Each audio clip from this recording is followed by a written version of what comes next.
Hello guys, তোমাকে দেখাচ্ছি আমি এখন বাসমান সবজি কিভাবে চাষ করে। দেখো দেখো, বাসমান সবজি চাষ। এখানে রয়েছে লাল শাক এবং কুমার শাক,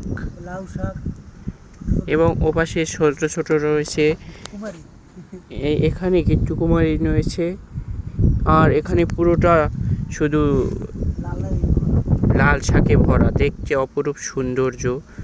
যদি তুমি দেখতে চাও তাহলে চলে আসতে হবে তোমাদের বরিশালে চলে আসতে হবে পিরিজপুরে। সেখানে তুমি দেখতে পাবে এরকম বাসমানভাবে সবজি চাষ। এবং এখানে তুমি সবজি চাষ না, শুধু দেখতে পারবে কিভাবে চারার চাষ করা হয়। এখানে টগর দিয়ে এটাকে বলা হয় দল বেঁধে তারপরে চাষ করা হয়।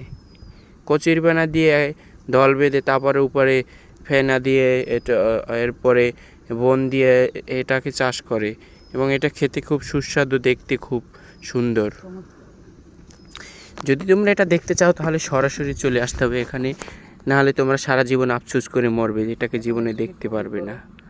দেখছো কত সুন্দর সবুজে ঘেরা, সব হয়েছে কি নদীর উপরে, পানির উপরে কিভাবে চাষ করে। দেখো, এটা আমি এখন নিচ্ছি বাড়ি খাবার জন্য।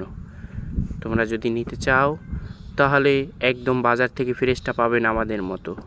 আমরা যেটা দিই তারপর সেটা যায় 2 দিন পরে, তারপর তোমরা খাও, সেটা শুটকি খাও। আমরা একটা তরতাজা ফ্রেশ শাক খাই।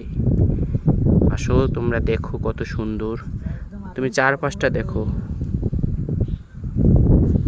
কত সুন্দর দেখাচ্ছে, দেখছো? এটা আমাদের নিজস্ব। এটা শুধু পানির উপর কিভাবে শাক হয় দেখছো। ওই দূরে দেখতে পাচ্ছো লাউ শাক, ওই লাউ শাক।